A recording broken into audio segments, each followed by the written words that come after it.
Hello everybody, hope you're all having a great day, and it's time for the final part of fixing Kanto gyms. Last we left off, we finished Sabrina, Koga, Blaine, and Giovanni. Now it's time to work on the E4 and Champion. So, first things first, I will change the E4 for Kanto, being a mix between the Johto and the Kanto E4, that being Lorelei, Bruno, Karen, and Lance. This not only finally adds an important trainer of the Dark type into the mix, but also removes Agatha, because the Ghost type in Generation 1 is the Gengar line, and in Generation 2 they add another one being Mischievous, and if we were to evolve it, that is still very few. So now with that out of the way, let's fix the Elite Four. First we have to start with the best defensive type, the Ice type, hitting for super effective damage to Grass, Ground, Flying, and Dragon type Pokemon. Also, I'm creating the team with the Snow effect in mind rather than Hail, and what Snow does here is essentially boost the defense stats of Ice type Pokemon. Lorelei has an interesting team. She's known for her Ice types, but has more Water types than anything else, which I suppose isn't bad since Ice is weak to Fire, but still, we're gonna change that. Her team will consist of Cloyster, Piloswine, Jynx, Weavile, Glaceon, and Lapras. And yes, you might be asking yourself, why give her Piloswine instead of Mamoswine? Because 1, Giovanni already has one, and 2, it's not meant to be a full damage dealer like Giovanni's. So anyhow, here are their movesets. Cloyster is here just to be a nuisance, and setup. It has Spikes, Light Screen, Chilling Water, and Snowscape with the Light Clay to increase the Light Screen. Then comes Piloswine to be very annoying with Icy Wind, Avalanche, Charm, and Amnesia. And if it's snowing, the Snow Cloak makes it so it boosts its evasion. And then to top it all off, the Eviolite item will make it really tanky. Jynx then comes in with Blizzard, Psychic, Focus Blast to do damage, and then Snowscape just in case it's already down. It has the Heavy Duty Boots just in case you were to set up on it. Weavile then comes in with Sword Stance, Ice Shard, Triple Axle, and Knockoff, and a Focus Sash, so after being put to 1 HP, and using Sword Stance can then retaliate with some big damage. Then comes in Glaceon just to do big damage with Blizzard, Freeze Dry, Water Pulse, and Shadow Ball, and the choice specs to really elevate those attacks. Lapras then comes in as her ace with Thunderbolt, Blizzard, Freeze Dry, and Sheer Cold. Yeah, it'll be kind of luck based with the Sheer Cold, but everything else, it's fine. It also has the leftovers to really be tanky. But yeah, this team is pretty good. We have a few starters, those being Cloyster, Piloswine, and even Jynx. And on the offense, we have Glaceon and Weavile.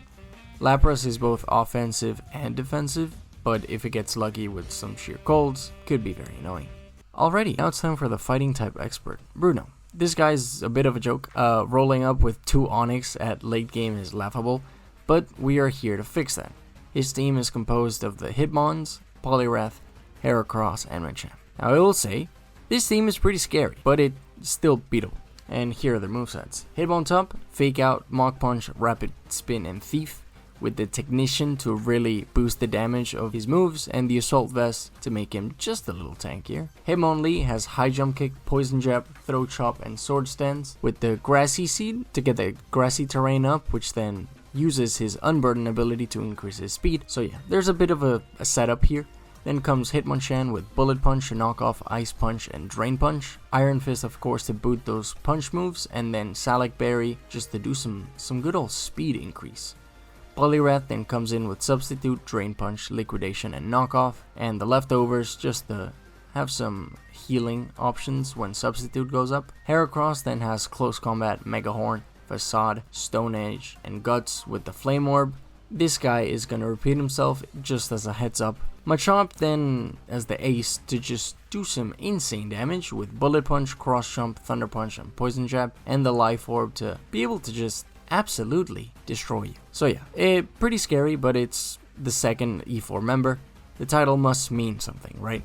In this team, there is no setup aside from just putting their opponents low for the next opponent to take them down. Now it's time for the only Karen I like. Her philosophy is to win with her favorite Pokemon. This makes it kind of tricky, but I will keep this in mind when making her team. Well, making the team per se, not really, just using her rematch team, those Pokemon being Spiritomb, Umbreon, Weavile, Absol, Houndoom, and Honchkrow, which is a pretty good team. Somewhat deals with the fighting type weakness with the Honchkrow and Spiritomb, but the movesets aren't the best. So now it's my turn to fix them. I don't know why I did. So first up is Spiritomb.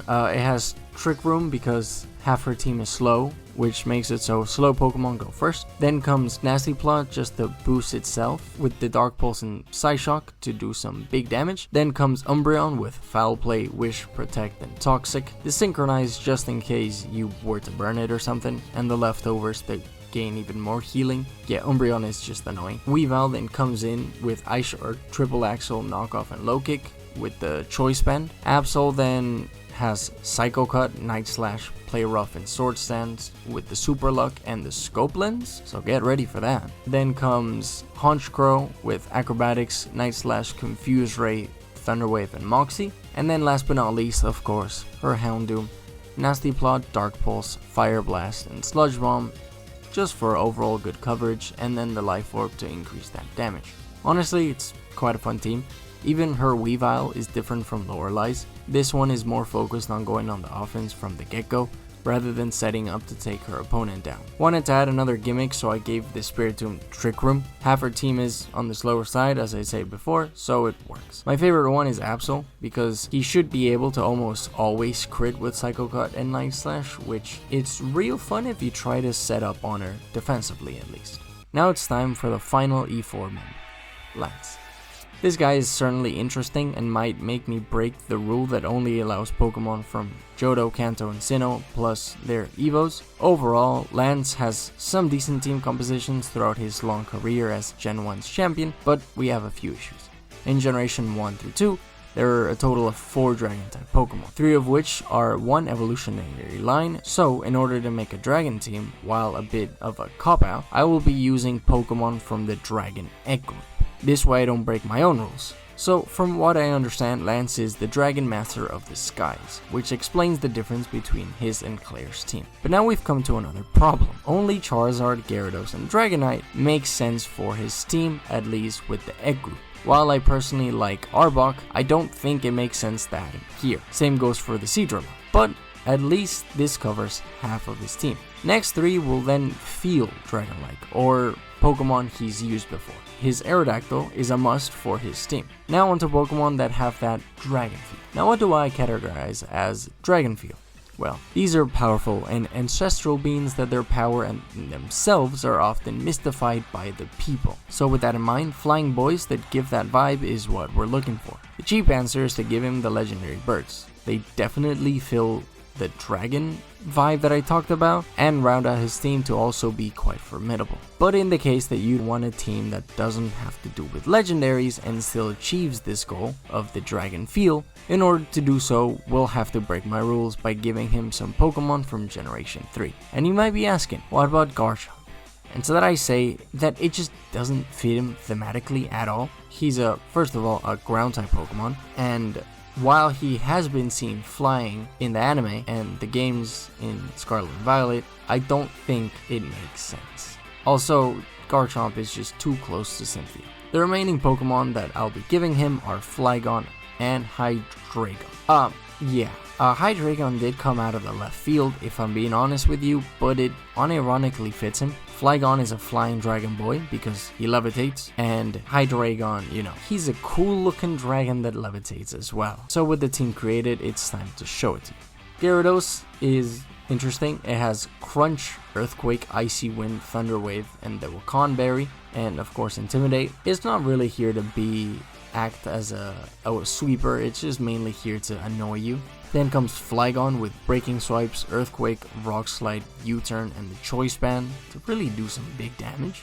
Then comes Charizard with Flamethrower, Solar Beam, Air Slash, Sunny Day to then power that with Solar Power to be able to essentially have Choice Specs just for some health and the leftovers to counteract that. Aerodactyl is in here just to do some big damage with Stone Edge, Dual Wing Beat, Earthquake, and Whirlwind to annoy you, and the Life Orb to do more damage. And then Pressure here mainly because his other ability is just bad. His 5th Pokemon is of course Hydreigon with Flamethrower, Snarl, Dragon Pulse, and Nasty Plot with Levitate. I'm giving him Snarl instead of Dark Pulse because I think combining Nasty Plot with Snarl, you do kind of make up for the damage decrease, and also you get to lower your opponent's special attack. And last but not least, of course, his Dragonite. He has Extreme Speed, Dragon Rush, Rock Slide, and Thunder Wave with Multi-Scale. So it's quite an interesting team. On to the final one, the Champion Blue. So for his team, there's not much I can do other than picking his rematch team from Fire Red and changing the movesets and items. Overall, I think this team is way better than the team he's known for, that team being Arcanine, Exeggutor, Gyarados, Alakazam, Heracross, and Tyranitar, which is quite the good team if I'm being honest. But yeah, let's get to building. Arcanine is interesting. Scorching Sands, Fire Spin, Solar Beam, and Sunny Day with the Pataya Berry, and of course Intimidate. Then comes Exeggutor with Solar Beam, Light Screen, Synthesis, Sunny Day, the Heat Rock of course, and Chlorophyll. Gyarados has Crunch, Ice Fang, Waterfall, Dragon Dance, and Moxie this time. Alakazam has Psychic, Shadow Ball, Focus Blast, Nasty Plot, and the Focus Sash, and of course Magic Art, just to be real fun. Heracross, he showed his face again by doing the same exact moveset of Close Combat, Mega Horn, Facade, Stone Edge, Flame Orb, and Guts. And then last but not least, his ace, T-Tar. Stone Edge, Crunch, Earthquake, Ice Punch, and the Choice Band, and Sandstream. So yeah, this team is quite scary in my opinion. Everyone except Exeggutor and Arcanine can snowball insanely hard if you let them. But yeah, while I know most people would prefer Blue's basic team, this team is just too good to pass on. I also like the fact that Gen 2 has some representation here. Overall, I'd say I've done a pretty good job. I might be tooting my own horn, but I think I did alright. I guess let me know down in the comments below. While this originally wasn't meant to be a difficulty hack type thing, I've just realized that people have gotten better at Pokemon mainly because they can just see the teams and what they all have. So now a lot of the times Pokemon isn't really hard if you know everything. So the only way for things to be harder, while yes, making things like double battles and stuff, that I think is too far into like a difficulty hack, so I'm kind of doing an in-between of that. So that's why like I'm doing things that also introduce players to more quote-unquote competitive things, like using held items that extend your Sunny Day, or using Trick Room, which is barely used. You know, kind of introducing Pokemon fans to mechanics that Pokemon has to offer. So yeah, I think in that sense I did a decent job. I hope you've all enjoyed this. I know I've been gone for quite a bit, mainly because life has been making me busier than